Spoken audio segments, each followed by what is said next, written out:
If you're a Democrat, ran cover for Joe Biden as he financed the slaughter of innocent civilians in Gaza, you're pathetic. If you're a Republican running for cover for Daddy Trump, as he's obviously being Israel's bitch right now, you're pathetic. And you're definitely not America first, you're Israel first. Over the weekend, the State Department confirmed that Khamis Ayad, a Palestinian who died due to complications from smoke inhalation after trying to put out a fire started by allegedly Israeli settlers in a village in the West Bank, confirmed that he was a U.S. citizen. Is the U.S. State Department calling on Israel to investigate this death?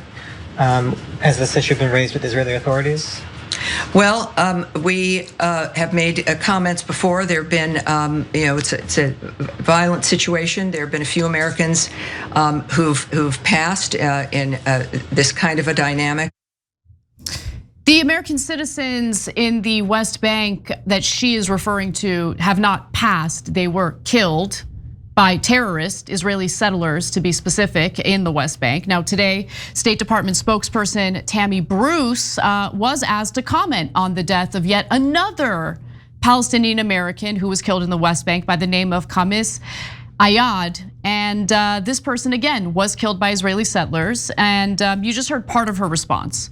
So before I go to you, Cenk, before we get to the rest of the story, let's hear a little more about what she has to say, and just pay close attention to the complete lack of substance and, of course, the complete lack of accountability for Israel. Our first priority, and it's not a motto or slogan, is the safety and security of Americans everywhere. So certainly here at home, but also abroad. We know that when a death occurs in a foreign country, it's that foreign country's prerogative, right? They will be doing an investigation. We have called upon Israel to investigate, of course, each of these instances that they are, and that we wait to see what those investigations will be, and that's the case here in this situation. There's a great deal we of course still don't know, but that is something. Just to say we're following it is an understatement. We are on that and every other situation that has impacted an American citizen, wherever they may be in the world. And then once those local investigations are done and we take a look, again, this is a DHS issue, if you will, when it comes to investigations, or the FBI. But as each one of these situations move forward, I will keep everyone up to date. The investigations typically lead to absolutely no consequences for the very murderers and terrorists who target and slaughter Palestinians in the West Bank. Let's go to this graphic, which shows you that Yesh Din, an Israeli rights group that examined more than 1,700 police investigations into offenses committed by Israelis against Palestinians in the West Bank between 2005 and 2024, found that more than 93% of cases were closed with no indictment filed, and that 3% of charged cases ended in convictions. Only 3%, Cenk. Yeah. So she reminded me of Jake Sullivan there under Biden. Same kind of but Israel, our beloved ally, murder anyone you like. Okay. So translation for what she just said is, yes, Israel's allowed to murder American citizens. Period. There's never been any consequences. They've done it again and again and again. We're going to show you some evidence in a second. There's never been one consequence, whether it's a Democratic president or a Republican president. It doesn't matter at all. So she might as well have gotten, I mean, if she was being honest, she would have gotten up there and said, I can't say much because my government is occupied by the government of Israel. We serve them. So of course they're allowed to murder us. They're allowed to murder Palestinians. They're allowed to murder Muslims and Christians and anyone else they like. But my job is only to come out here and condemn people when it's Muslims that have committed violence, in which case we call them dirty terrorist savages, and we launch wars against them to help Israel, and we wipe out all the Muslims, and we help Israel do that. But we will never hold them accountable for killing Americans. They're allowed to do that with impunity. Now, if you think that's an overstatement, you're just flat out wrong on the facts. The facts are our governments have never held Israel accountable for murdering American citizens. Whether you go all the way back to the American ship that they attacked, USS Liberty. That's right. Or you go to American citizens in the West Bank that are murdered regularly by the terrorists known as Jewish settlers in the West Bank. They're fundamentalist religious nut jobs, and our job is to kiss their ass, apparently, if you work in the US government. There's no denying any of this. The only thing that mainstream media will say in return is ad hominem attacks. You guys are stating the truth because you hate Jews. That's not a thing. Yeah, okay. Total smears. Now, I should note that since October of 2023, there have been 6 American citizens who have been killed in the West Bank. Khamis Ayad just happens to be the most recent. Now, maybe there was some sort of physical altercation. Maybe there's some sort of excuse that these Israeli terrorists can cite for their reason for killing this guy, right? Except no, that's not what happened. Apparently last Thursday, Israeli settlers attacked the village of Silwad in the West Bank by setting homes and cars on fire. Of course they did, because they're terrorists. And by the way, terrorists we fund. Go murder Palestinians, go steal their land. Here's American taxpayer money to do it. Now, according to Ayad's cousin, settlers torched cars outside Ayad's home around dawn on Thursday. Ayad woke up to put out the fire, but then the Israeli army showed up at the scene and started firing tear gas in his direction because they're also terrorists. That's exactly right. They're there specifically to protect the Israeli settlers as they drive Palestinians out of their homes, as they literally set homes and cars on fire. So Ayad died from smoke inhalation from the fires. And again, he's the 6th American to be killed in the West Bank since October 7th of 2023. And look, there's little accountability, if any, when it comes to these types of situations. Let's take a quick look at this chart, Cenk, because this chart, which was released by the UN Office for the Coordination of Human Affairs last April, April of this year is when they released this. It shows the number of Israelis killed by Palestinians in blue, so that flat line at the very bottom, and the number of Palestinians killed by Israeli forces or settlers in red. So the chart goes all the way back to 2005. It helps you visualize who the real perpetrators of the violence happen to be. As you can see, the violence started to spike in 2021 and escalated even further after October 7th, 2023, with over 300 Palestinians murdered between that day and the end of the year. Over 500 Palestinians were killed in total in 2023. In 2024, 498 Palestinians were killed. But as I shared with you all earlier, no real consequences. Only 3% of the investigations lead to actual convictions. So I believe this is the 7th American killed since 2023 in the West Bank. 6th? Yeah. Okay, so 6 Americans dead. How much accountability have we gotten? 0. Imagine if Iran was killing American citizens with impunity. I mean, we'd be at war with Iran right now, hot war, we'd drop a nuke on them. We would have murdered hundreds of thousands of Iranians by now, right? If they had killed 6 Americans in cold blood. And so in this kind of situations, usually the IDF shows up because people have called for help. And in this case, hey, I'm an American citizen. Oh, good, the authorities have arrived to prevent the terrorists from murdering me. No, the authorities have arrived to help the terrorists murder you. And that's what the IDF did again. Because remember, IDF has killed more civilians, 50 times the civilians that Hamas has since October 7th, right? Yeah. So they're 50 times the terrorists. They obviously intended to, sniper shots to the head, to the chest, 2,000-pound bombs, forced starvation of an entire population. If you're arguing that's not intent, you're a moron or an obvious liar, right? Or mainstream media reporter. So anyways, Israel is filled with terrorists. Their entire government is terrorist. The settlers are terrorists. The IDF are terrorists. I'm just using objective definition of terrorism. Killing civilians on purpose. When you light someone's house on fire, I'm pretty sure that's on purpose. And they're civilians and they're American civilians. Doesn't matter, we're occupied. Period. If you're arguing otherwise, you just don't understand American politics. And remember, we're talking about the West Bank here, which wasn't governed by Hamas. But you have American lawmakers visiting, including House Speaker Mike Johnson, and claiming that this is all about, what was it again? Judea and Samaria and how it belongs to the Jewish people. So that's Mike Johnson. This is land theft, okay? This is land theft. This is the slaughter of innocent people in an effort to steal their land. That's it. That's what this is. That's what the government has been sanctioning. That's what the government has been backing in Israel. And by the way, today Donald Trump was asked, would you support Israel reoccupying all of Gaza, which Netanyahu announced that he intends to do. And this is what Trump said.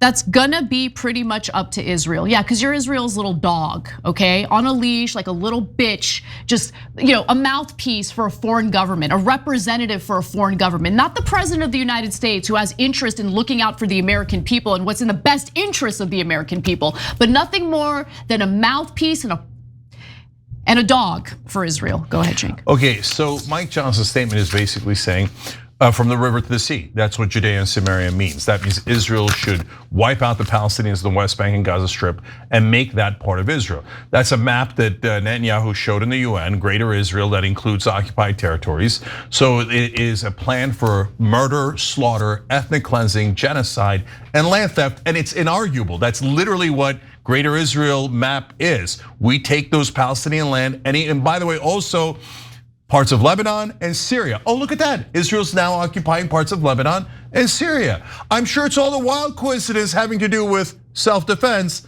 and not the giant map they have in their cabinets, in their Knesset, what they brought to the UN saying, this is our intention to steal this land. But American media and politicians are like, no, we work for Israel. So no, ignore what they're saying. And in fact, if you even repeat what Israeli officials say, you're an anti-Semite. That's all they have. That's all they have. They're a special ally. Doesn't mean anything. So special allies are allowed to murder American citizens? Now back to Trump. Look, to give you guys a sense of, we're a fair show. We care about facts. So if they held anybody accountable for the murder of American citizens, we'd tell you. And we'd be like, all right, hey, look at that. I can't believe it. A Democrat or a Republican held someone accountable for murdering an American citizen. And so that would be, by the way, if it's any other country, we're going to war, right? But if it's Israel, it would be remarkable if our government held them accountable. Remarkable, it'd be near miraculous. Wait, does that make you think, wait, that's so weird. Why is that remarkable? Why is that miraculous, right?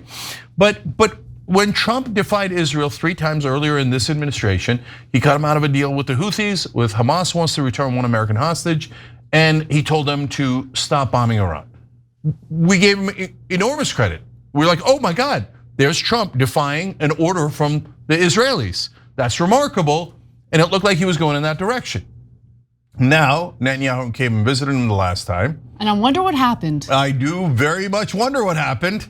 Then right after Netanyahu left, no, we're going back to following everything Israel says. You can murder any Americans that you like. You can take Gaza, kill them all if you need to, finish the job is what Trump said. The Epstein list will never be released. There are no clients. You'll never find out about it. And Trump is back to being Israel's, let's be kind, poodle, right? No, bitch. Okay, and that's look. I don't just randomly out of nowhere hate Trump and want to come on this show and bash him. When he does good things, he gets credit. But when he humiliates the American people and he turns his back on American citizens who have been slaughtered abroad, we're gonna call him what he is. Just as we did with Joe Biden when American citizens were killed under his watch and he didn't even release a damn statement about it. Okay, let's ask 2 things here. If you're a Democrat ran cover for Joe Biden as he financed the slaughter of innocent civilians in Gaza, you're pathetic. If you're a Republican running for cover for Daddy Trump as he's obviously being Israel's bitch right now, you're pathetic. And you're definitely not America first, you're Israel first. To be fair to you, our entire government is Israel first. So I'm super happy to have people prove me wrong. I'm super happy to have Trump prove me wrong and say, God damn it, what do you mean you killed a 6th American just in the last 2 years? What do you mean you shot an American journalist in the neck with a sniper shot from 200 yards? Okay, that also happened before October 7th. That's it, I'm cutting your funding. Oh my God, you give him enormous credit and say, oh, I'm sorry guys. I thought we were in occupied territory. I thought our government worked for the Israeli government, but I was wrong. We held them accountable. Right. Oh my God, they're doing a genocide and we cut the funding. We held them accountable. Show me one place. I showed you the 3 times where Trump defied him and we were like, wow. And this is what like, Trump did. This is what Trump did yesterday, okay? Trump had his Department of Homeland Security put out a memo indicating that any state or municipality that engages in the boycott against Israel or Israeli-based companies would be deprived of emergency funds if there's a natural disaster and they need those emergency funds. In addition to that, about 500, how much was it? 500 million would go to Israel in counterterrorism. And if you protest that, you'll also be punished. Like, what is that? By the way, DHS reversed course after there was outcry. And so, look, the only thing that could potentially get Trump to do some good things or some decent things is if there's outcry by both the left, okay? But the left's outcry has always been apparent. But more importantly, by the faction of his base that has been loud and angry about what's been going on. Okay, I have tremendous respect for those people because they do have Trump's ear. And if they're loud enough, they will get him to reverse course on some of the most unhinged, unreasonable, and unjust things that he wants to do, not just on behalf of the American government, but to the American people. Yeah, so last two things here. So in what that proposal was yesterday and why it caused such outrages, okay, it's one thing when they're murdering American citizens in the West Bank, right? But this time they said, if you don't bow, if state governments don't bow your head to Israel and prevent anyone from boycotting the beloved Israel. By the way, you could boycott America all you like, no problem. But if anyone dares boycott Israel in your state, you have to, well, that's it, it's over. We're not going to send you relief funds. So if your house is wiped out in a tornado and your family's hurt, we don't care. You didn't serve Israel enough. Should have thought about that before you decided to boycott. By the way, if a state or a city decides, they don't want to invest their public funds in Israeli-based companies, why is there an assumption that everyone in that state or city is on board with that? Right, so you're gonna even punish some of your supporters. And there's nothing wrong with being on board with it. I'm 100% on board with the boycott, divest movement. I want to be clear about that. Yeah, the BDS movement is deeply moral. Everyone who calls it anti-Semitic is a giant liar. And a joke. And a total joke. And why are they most upset about that? They label that, like that triggers them more than anything else you say. Why? Because it touches economic interests, and economic interests can work. Because that's how apartheid was taken down in South Africa. So they're like, no, not the money, that'll actually hurt us. No way, no, that's it, anti-Semite, cancel them, arrest them, fire them. They're dying in a flood, good, let them die. They have to fight Israel, right? And MAGA got to a point where like, nah, brother, no, now you're gonna kill Americans here if we don't serve Israel loyally enough? Nah. And so for anybody on the left saying, don't work with MAGA guys who are outraged by that, F you. You're loathsome, okay? If there's somebody on the right who's willing to hold Israel accountable, serve America, and end a genocide, you have a moral duty to work with them. If you don't, you're a selfish prick, and you're saying, who cares about Palestinian lives? No, I am going to be pure. I will not work with Tucker Carlson or Marjorie Taylor Greene or anyone else because I'm so holy. No, you're not. You're immoral. Those guys are actually getting outraged on the MAGA side, which is actually getting Trump to reverse positions. When's the last time we on the left got Trump to reverse a position? I'll wait, okay? I mean, look, be realistic. It's normal for a Republican president to not care what individuals who didn't vote for him have to say about anything. But he is gonna care about his base, at least to some extent. And so when it comes to reversing course on the BDS punishment, it does appear that MAGA persuaded the Trump White House to reverse course. So we'll see if he sticks to it, because who knows? When no one's paying attention, they might put that little note in their memo again. So we gotta keep on guard when it comes to these issues, because that's our money. Okay, Israel's not entitled to our tax dollars. Don't let anyone make you think that's the case. Yeah, and look, beyond MAGA influencers or whoever they might be, the actual voters, I know they're America first. They're not lying to you, and secretly they go home and go, oh my God, I love that we serve Israel. I hope we keep America eighth. No, the voters on the MAGA side, the independents, etc. Let's work together. If you're not willing to work together with people, with other American citizens to end a genocide, then Yeah, I question your morals. Okay. I will do anything to end this genocide. Every time you ring the bell below, an angel gets his wings.